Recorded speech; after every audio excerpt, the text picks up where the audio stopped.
Psychiatry की दवाइयाँ एक बार शुरू हो गई तो वो बंद ही नहीं होंगी, इसलिए दवाई शुरू ही मत करिए।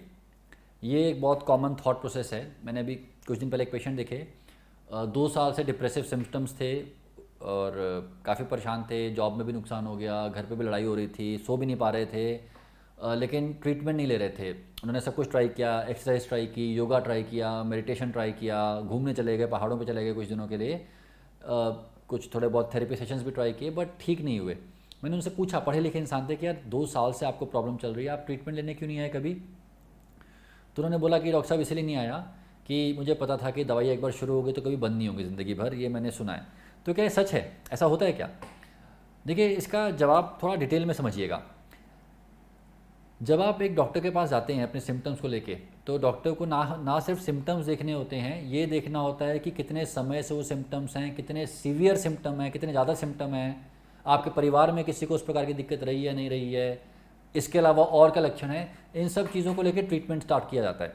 आमतौर पे यदि किसी को पहली बार डिप्रेशन का एपिसोड आया है तो ट्रीटमेंट का ड्यूरेशन होता है 6 से 9 महीने, जो कि अपने आप में कोई कम टाइम नहीं है। लेकिन ऐसा माना जाता है कि 6 से 9 महीने से पहले यदि आप ट्रीटमेंट बंद कर देंगे, दवाइयाँ बंद कर देंगे, तो प्रॉब्लम वापस आ जाएगी। अब देखिए, यहाँ तक की कहानी तो बहुत साफ़ सुथरी है। अब मान लीजिए एक पेशेंट आए, आपने उनको दवाई दी, दवाई से उनको 15 दिन में 20 दिन में आराम आना शुरू हुआ। मान लीजिए 2 महीने बाद उनके लक्षण पूरे ठीक हो गए। अब हम पेशेंट से क्या कहते हैं कि देखिए, अब आप ठीक तो हो चुके हैं, आपके ट्रीटमेंट का पहला पार्ट तो खत्म हो गया कि आपके लक्षण ठीक हो गए, अब दूसरा पार्ट चलने देते हैं कि ट्रीटमेंट ये लक्षण दबे दबे दबे खत्म हो जाए। तो आप उनको बोलते हैं आप 4-5 महीने दवाई और कंटिन्यू करिए। इस 4-5 महीने के दौरान आप दवाइयों का डोज जो है वो कम कम करके धीरे धीरे बंद करने की तरफ ले जाते हैं। कई सारे पेशेंट्स में ये कम करके बंद होने का प्रोसेस एकदम स्मूथली चलता है, कोई दिक्कत नहीं आती है, आप दवाई बंद कर देते हैं। कुछ पेशेंट्स में क्या होता है, जब आप दवाइयाँ कम करके बंद करने की तरफ जाते हैं तो लक्षण वापस आने लगते हैं। होता क्या है, अब डिप्रेशन कई बार कुछ ट्रिगर से आता है। मान लीजिए किसी की फैमिली में दिक्कत है, हस्बैंड वाइफ में लड़ाई हो रही है और बाकी समस्याओं के साथ साथ लड़ाई ज़्यादा हो गई, मान लीजिए डिवोर्स तक बात आ गई, अलग हो गए और वहाँ पे डिप्रेसिव सिम्टम्स आ गए।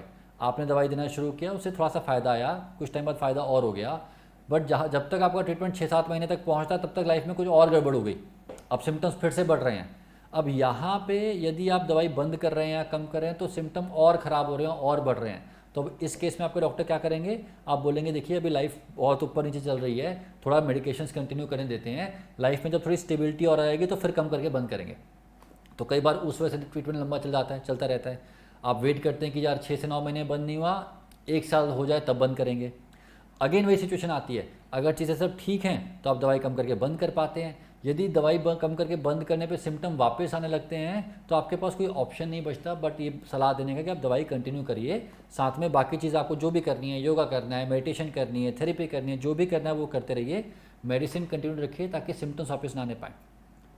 समस्या क्या आती है, पेशेंट्स कहते हैं कई बार कि डॉक्टर साहब 1 साल बाद दवाई बंद की, प्रॉब्लम वापस आ गई। देखिए, प्रॉब्लम वापस नहीं आ गई, प्रॉब्लम तो थी ही जिसको दवाई ने रोक के रखा हुआ था, और जब दवाई का सपोर्ट हट गया और अगर प्रॉब्लम ख़त्म नहीं तो लक्षण वापस आ गए। तो इसको इस तरीके से देखना इंपॉर्टेंट है कि मेरे सिम्टम्स जो कि अभी तक मैनेज थे वो वापस आ गए। ये सोचना ठीक नहीं है कि दवाई जब बंद करूंगा तो सिम्टम वापस आ जाएंगे। अब अगर मैं जाके मैं अपने आँख के डॉक्टर को बोलूँ कि डॉक्टर साहब मैंने चश्मा पहन रखा था तो मुझे ठीक दिख रहा था, चश्मा हटाती मुझे प्रॉब्लम वापस आ गई, दिखना ठीक नहीं दिख रहा है मुझे, और मैं तो 25 साल से चश्मा पहन रहा हूँ, तो ये अच्छा आर्गूमेंट नहीं है। इसको कुतर्क कहते हैं कई बार, खराब तर्क, खराब आर्गूमेंट, राइट। तो आपको थोड़ा सा डिटेल में सोचना पड़ेगा कि ये सिम्टम्स और दवाई कंटिन्यू कितनी हो रही है, ये आपस में एक दूसरे को इम्पैक्ट करता है। अगर सिम्टम्स खत्म हो जाते हैं तो दवाइयाँ भी जल्दी खत्म हो जाती हैं, अगर सिम्टम्स लंबे चल रहे होते हैं तो आपके पास 2 ही ऑप्शंस बचते हैं, या तो दवाइयों के साथ ठीक रहिए या फिर दवाइयाँ बंद करके परेशान वापस होइए। तो इन दोनों ऑप्शंस में से ऑफकोर्स इंसान को चूज़ करना पड़ता है कि दवाई खा के ठीक रहें। लेकिन इंपॉर्टेंट बात ध्यान रखने वाली ये है कि यदि हम सिम्टम्स को कंट्रोल कर पाएँ, यदि हम सिम्टम्स को दबा पाएँ, तो उसके बाद दवाइयों को हम लोग यूजुअली 1 से 2 साल में बंद कर देते हैं। पहला एपिसोड हो तो 6 से 9 महीने में बंद कर देते हैं। अगर आप इन डिटेल्स को समझ के अपना ट्रीटमेंट आगे लेके जाएंगे तो फिर आप कंफ्यूज भी नहीं होंगे, बिना बात के डरेंगे भी नहीं, और जल्दीबाजी में दवाई बंद करने के चक्कर में अपनी बीमारी को बढ़ने भी नहीं देंगे। तो देखिए, साइकेट्री को लेके बहुत सारे मिथ्याएँ दुनिया में फैली हुई हैं, और हमें समझना पड़ेगा कि साइंटिफिक तरीका होता क्या है, साइंस कहता क्या है, और आपके डॉक्टर जो करते हैं वो क्यों करते हैं। धन्यवाद, शुक्रिया। अगर आपको डिप्रेशन की समस्या है तो आप डॉक्टर प्रवीण त्रिपाठी से सीख सकते हैं कि डिप्रेशन के पेशेंट्स में काउंसलिंग कैसे की जाती है और उन टेक्निक्स को यूज करके डिप्रेशन से बाहर निकलने की जर्नी को शुरू कर सकते हैं। स्क्रीन पर दिए कार्ड को क्लिक करें या फिर डिस्क्रिप्शन में दिए लिंक को क्लिक कर डॉक्टर प्रवीण त्रिपाठी के कोर्स में एनरोल करें।